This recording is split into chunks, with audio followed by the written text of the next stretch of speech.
नमस्कार दोस्तों, आप देख रहे हैं नमो भारत न्यूज़। मैं हूं अतुल शुक्ला।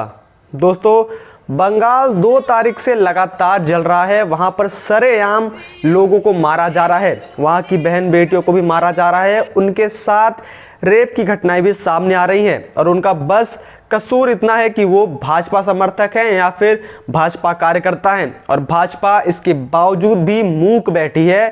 वो अपने ही कार्यकर्ताओं को बचाने के लिए सामने नहीं आ रही। 2 मई से जब से टीएमसी सत्ता में आई है, तब से वो सत्ता के नशे में इतनी चूर हो गई है कि वो लगातार बंगाल के अंदर नरसंहार करवा रही है। और ऐसे में राहुल गांधी और अखिलेश यादव, जो ममता की जीत पर तो बहुत खुश नजर आ रहे थे, उन्हें बहुत बधाई दे रहे थे, लेकिन अब उन्हें बंगाल का नरसंहार नहीं दिख रहा है। दोस्तों, बॉलीवुड की एक फिल्म है जॉली LLB, जिसमें एक डायलॉग है कि भारत में आज भी जब कुछ होता है तो एक ही चीज़ सुनने में आती है, I will see you in court, जिसका मतलब होता है कि मैं तुम्हें कोर्ट में देखूंगा। लेकिन अब कुछ घटनाएं ऐसी सामने आ रही हैं जिसके बाद से शायद कोर्ट के ऊपर से भी लोगों का भरोसा उठ जाएगा।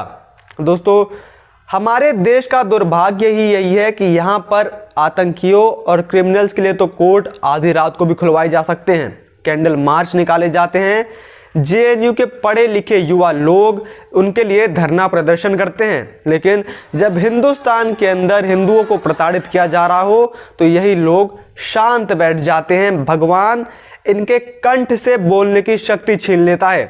आपको याद होगा कि किस प्रकार से 2015 में आतंकी याकूब मेनन की फांसी रुकवाने के लिए आधी रात को कोर्ट खुलवाया गया था। और यही नहीं, सुप्रीम कोर्ट के जज भी बकायदा आधी रात को बैठकर उस मामले के ऊपर सुनवाई कर रहे थे, क्योंकि वह मामला अल्पसंख्यकों को खुश करने से जुड़ा हुआ था। लेकिन जब हिंदुस्तान के अंदर हिंदुओं का ही नरसंहार किया जा रहा हो तो उन्हें दरवाजे से ही भगा दिया जा रहा है। अब वही कोर्ट बंगाल में हो रही आम जनता के हिंसा पर सुनवाई के लिए नहीं खोले जा रहे हैं। बंगाल में हो रही इसी नरसंहार को देखते हुए जब इंडिक कलेक्टिव नामक ट्रस्ट ने पश्चिम बंगाल में हो रही राजनीतिक हिंसा के खिलाफ सुप्रीम कोर्ट में याचिका दायर की थी और इसके ऊपर उन्होंने तुरंत सुनवाई की मांग की थी, लेकिन उसे तुरंत ही खारिज कर दिया गया, क्योंकि यह मामला हिंदुओं से जुड़ा हुआ था और हिंदुओं का खून अब सूख चुका है। उनकी अब इस देश में कोई औकात नहीं रह गई है। कोर्ट से क्या ही उम्मीद करें जब हिंदुओं की पार्टी कही जाने वाली बीजेपी ने ही इस मामले पर चुप्पी साध रखी है। उसने भी विरोध के नाम पर बीजेपी के कुछ नेता अपने घरों से बैठकर सिर्फ वर्चुअल धरना दे रहे हैं। यदि इस मुद्दे पर कितना सक्रिय है, इसी बात से इनकी पोल खुल जाती है। और दोस्तों, नमो भारत बार बार बंगाल और बीजेपी पर सवाल खड़ा कर रहा है, क्योंकि हम किसी पार्टी के गुलाम नहीं हैं, हम हिंदुत्व के गुलाम हैं। इंडिक कलेक्टिव ने बताया है कि उसने इस याचिका में पश्चिम बंगाल में चुनावी नतीजे आने के बाद हो रही राजनीतिक हिंसा में सुप्रीम कोर्ट द्वारा हस्तक्षेप की मांग की है। 3 मई 2021 की दोपहर को यह याचिका सुप्रीम कोर्ट में डाली गई थी। ट्रस्ट ने दावा किया है कि इसके अगले दिन दोपहर तक सुप्रीम कोर्ट रजिस्ट्री द्वारा पूछे गए सारे सवालों के जवाब दे दिए गए थे। जो भी संशय थे उनका निदान कर दिया गया था। बंगाल में मौजूदा स्थिति को देखते हुए इसकी त्वरित सुनवाई की मांग की गई थी, लेकिन बुधवार 5 मई 2021 को इस पर सुनवाई नहीं हो सकी। इस पर ट्रस्ट ने नाराजगी जताई है। वहीं ट्रस्ट ने आगे बताया कि उनके वकील सुविदत सुंदरम के साथ उनके वरिष्ठ अधिकारी पिंकी आनंद ने इस मामले की सुनवाई 6 मई को हो सके उसके लिए जस्टिस UU ललित से मौखिक आग्रह किया था, लेकिन सुप्रीम कोर्ट की रजिस्ट्री ने उसे भी मना कर दिया।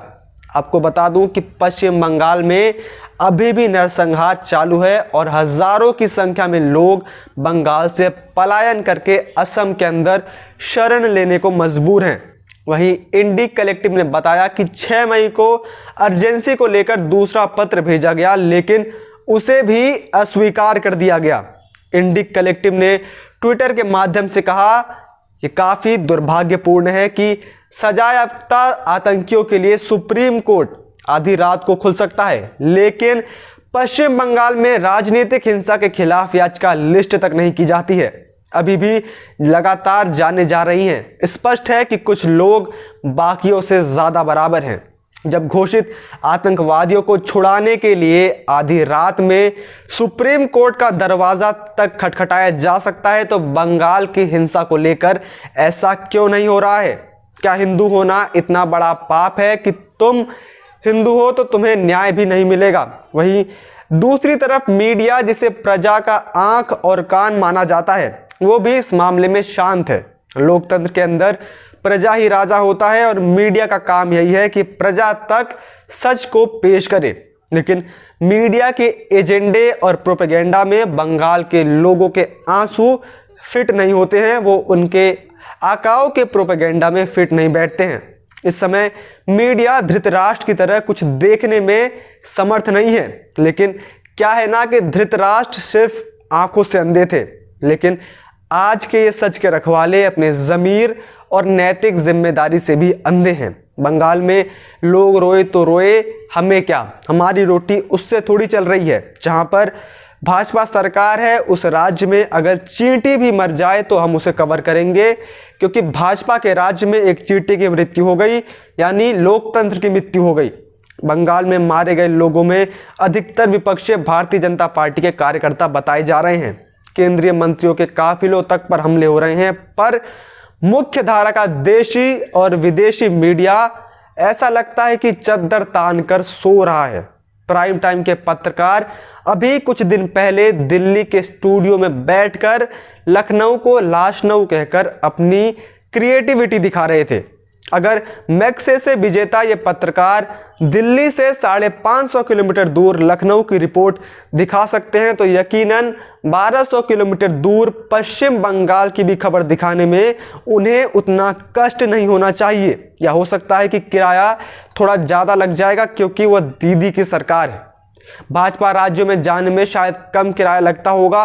वहीं देश के एक्टिविस्ट और अवार्ड वापसी गैंग भी अब कोई अवार्ड वापसी की बात नहीं कर रही है। अब कोई हिंदी फिल्मों का अभिनेता इस देश के अंदर खतरा महसूस नहीं कर रहा है, क्योंकि दीदी हैं, दीदी थोड़ी कुछ गलत कर रही होंगी।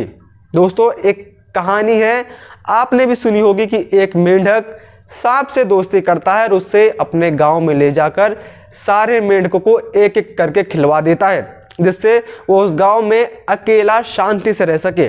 लेकिन जब एक दिन गांव के सारे मेंढक खत्म हो जाते हैं, तो सांप उस मेंढक को भी खा जाता है जो उसे वहां लाया होता है।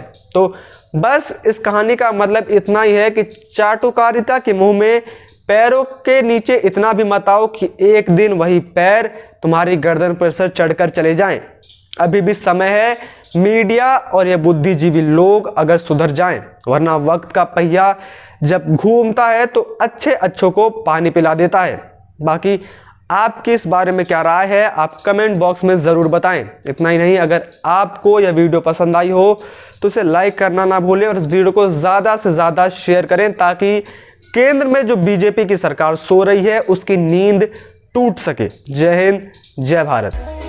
वीडियो को लाइक, सब्सक्राइब और शेयर करना ना भूलें। अपने विचारों को कमेंट बॉक्स में लिखकर हम तक जरूर पहुंचाइए।